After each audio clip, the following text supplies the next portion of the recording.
Olá, pessoal. Então, a gente vai dar continuidade ao nosso conteúdo. E aí, essa semana, nós vamos falar sobre fontes de energia. E aí, sabendo que tudo que a gente já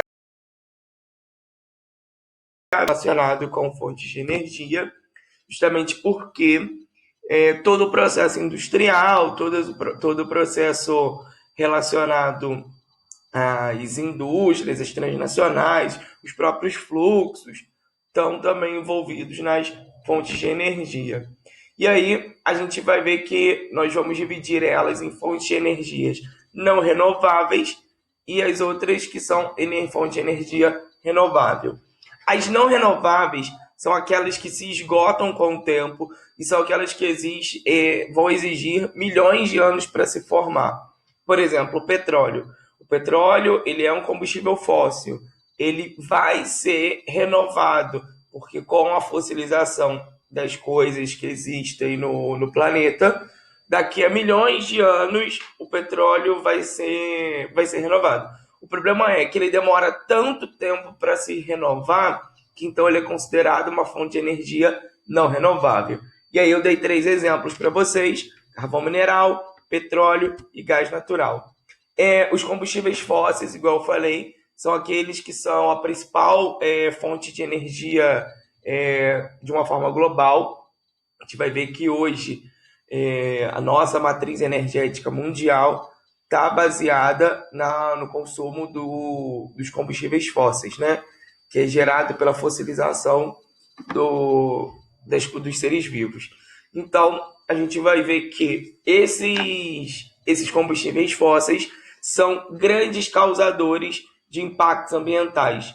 A gente tem um processo de queima de petróleo muito grande, o processo, por exemplo, igual há pouco tempo nós tivemos, o vazamento de óleo no Oceano Atlântico, no Nordeste do Brasil. Isso tudo mostra como os combustíveis fósseis são extremamente impactantes para o meio ambiente. E aí o carvão mineral, ele é originado pelos fósseis. É uma imagem para a gente poder ver como é. É diferente daquele carvão vegetal, que é muito comum, que a gente usa para churrasco. O carvão mineral é originado pelos fósseis ou detritos e sedimentos. Ele demora milhões de anos para se transformar. Aí eu coloquei a madeira enterrada, transforma-se em carvão mineral. Ah, Marcelo, mas você falou que o carvão que a gente usa para churrasco é diferente. Sim, é diferente. Ele é feito por uma madeira queimada.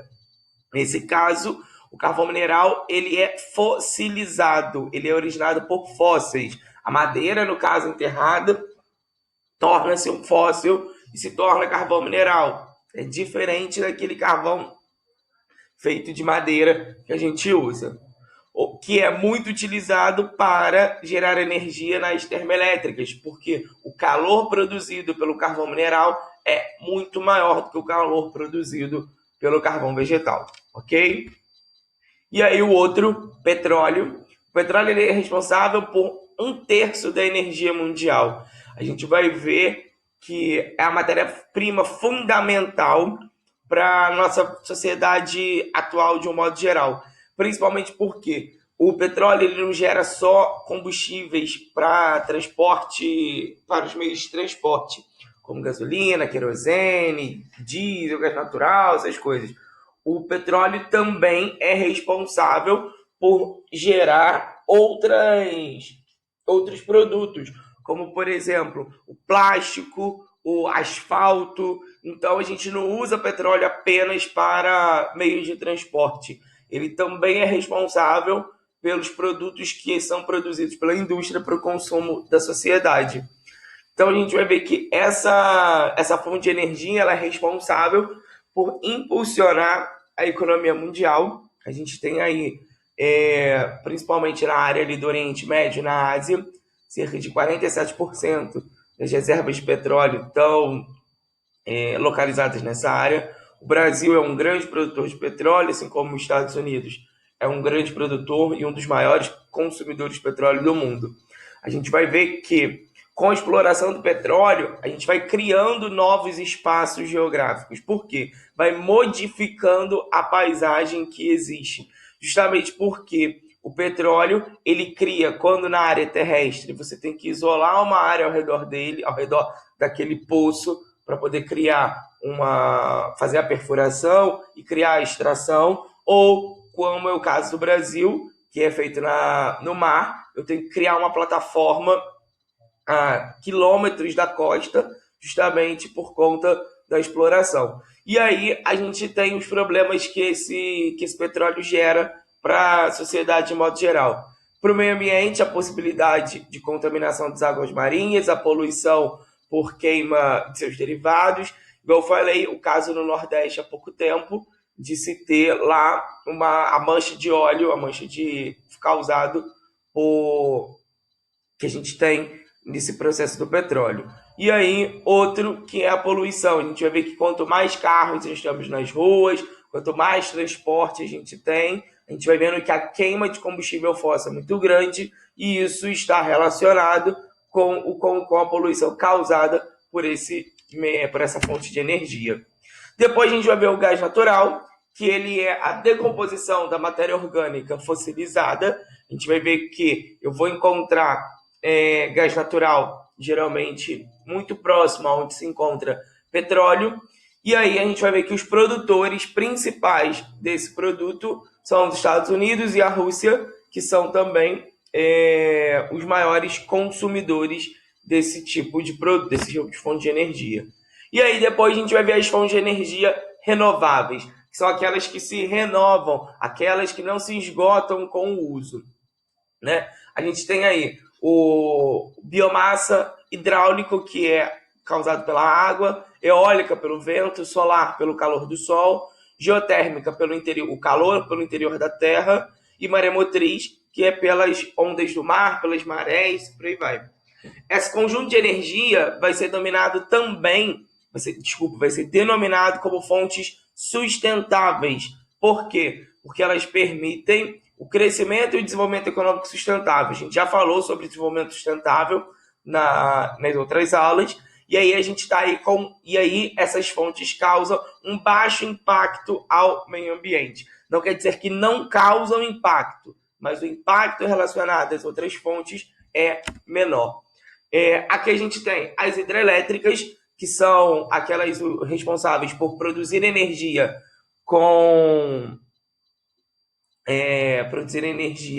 de acordo com a força das águas. A gente vai ter uma parte da hidrelétrica, quando você cria uma hidrelétrica, você cria uma área chamada barragem, e essa área ela acaba sendo inundada.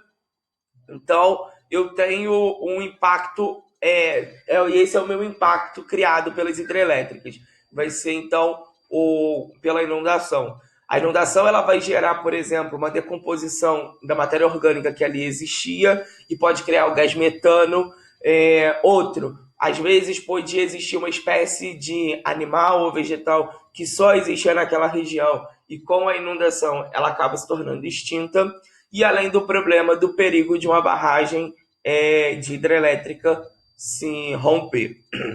Depois a gente tem a energia eólica, aqui, né, a hidrelétrica, aqui a energia eólica. A gente conhece bem energia eólica, porque é muito comum a gente falar que são aqueles cataventos, né? Então, por isso que a gente conhece essa energia eólica. Elas vão ser utilizadas para gerar eletricidade nessas grandes torres de paz, que a gente chama, né, que são os famosos cataventos, e que cada vez que movimenta essas hélices, elas acabam gerando energia. É uma energia extremamente limpa, porque é causada pela força do vento. Só que, então, por que a gente não tem uma grande produção de energia eólica? Justamente pelo fato da energia eólica não ser barata para implantação. Não é todo local que a gente consegue colocar esses cataventos, né, para poder produzir eletricidade. Tem que ser numa área elevada, porque o vento é mais forte, ou numa área de mar. Então, além de eu ter o problema de ser da energia eólica ser extremamente cara para implantação, eu tenho que ter uma quantidade de cataventos muito grande para gerar energia. E aí, além de eu colocar, por exemplo, se eu coloco ela na praia, eu tenho uma poluição visual muito grande. E ainda acrescentado a isso, esses cataventos também são responsáveis pela morte ou alteração do curso de vários pássaros migratórios, porque os pássaros não conseguem frear ou às vezes não conseguem desviar a tempo desses cataventos, e aí acaba aumentando o número de mortes desses pássaros e até mesmo mudando seus fluxos migratórios.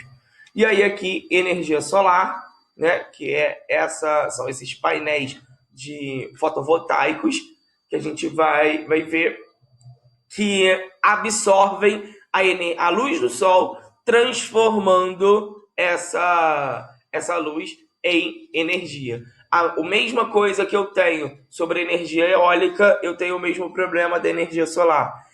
Eu preciso de uma quantidade de painéis muito grande para produzir uma energia razoável.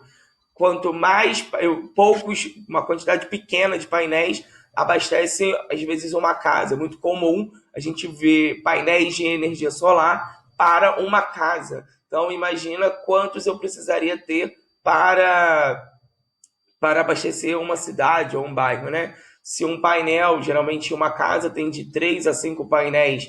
Então imagina, se eu preciso de 3 a 5 painéis para uma casa, quantos eu vou precisar para abastecer um bairro ou uma cidade? Então, além de ser também uma energia de implantação cara, ela também necessita de uma grande quantidade para que a gente tenha uma produção, uma quantidade de energia para abastecimento, além do fato também de ser extremamente cara.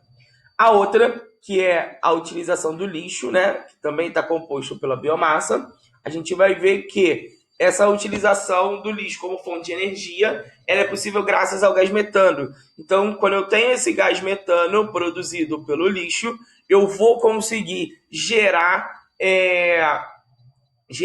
esse tipo, fazer o gás ser gerador de energia através dessa queima. Eu posso usar para o aquecimento, eu posso usar para acender para poder manter acesa alguma usina. Então, o lixo acaba sendo usado para a produção de gás para eu ter dentro dessas energias.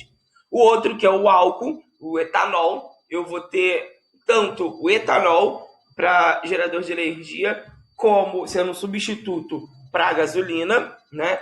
Eu vou ter o etanol que vem da cana de açúcar. Eu tenho, além disso, eu tenho o bagaço da cana também usado como meio de queima para a geração de energia. Então, a cana de açúcar eu tenho ela aí sendo usada para dois tipos de fonte de energia. A cana, o caldo da cana, se fazer o etanol, e depois o bagaço da cana também é usado pela queima para se fazer também essa produção de energia.